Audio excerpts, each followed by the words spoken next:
Alors là, il s'agit de mon père sur une foire boulevard Richard Lenoir, je crois. J'ai aussi d'autres photos dans ce stand ici. Il était brocanteur. Alors le métier était complètement différent à l'époque. Il a commencé avant même l'existence du marché Biron. Il était d'ailleurs avec sa mère à Vernaison. Il a été un des premiers à s'installer au marché quand il a ouvert. C'est vrai que c'est émouvant pour moi puisque je ne l'ai pas connu longtemps malheureusement. J'ai tout fait pour racheter la boutique de mon père qui est passée dans plusieurs mains. J'ai attendu longtemps et aujourd'hui je suis dans une boutique que je n'ai pas connue à l'époque mais qui appartenait à mon père. Voilà. Et je me suis servi d'une petite somme d'argent qui m'était restée de mon père pour acheter dans une grande vente Sotheby's d'art déco à New York 2 objets. Voilà. Alors, j'ai peut-être commencé avec ce genre de pièces-là. Ça c'est une belle pièce de dôme des années 30. Là, je vous présente le vase serpent de René Lalique, qui a été monté à l'époque en lampe, puisque Lalique faisait également les éclairages.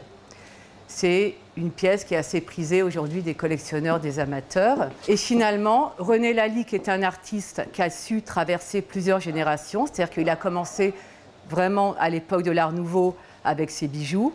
Il a été reconnu d'ailleurs par Émile Gallet qui faisait de la verrerie.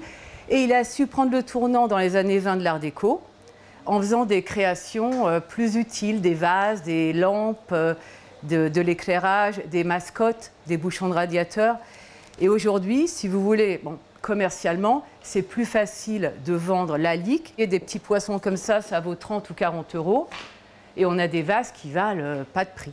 Là, je vais vous présenter une pièce des débuts de René Lalique, puisqu'il a été aussi connu parce qu'il a su travailler avec des matériaux comme la corne, l'émail, des matières un peu nouvelles, hein, pas toujours précieuses.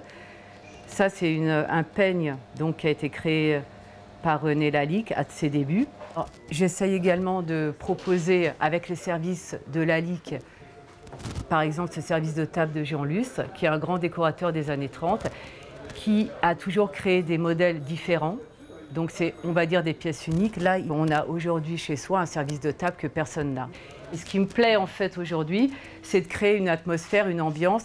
Et ce que j'essaye de faire dans la boutique, c'est de ne pas faire toujours la même chose parce que c'est très ennuyeux, hein, de ne pas être à la mode, même si j'ai une table Knoll et on est en plein dedans, mais d'arriver à faire jouer les objets, toujours montrer qu'en fait, quand l'objet est beau, il s'adapte et il trouve sa place.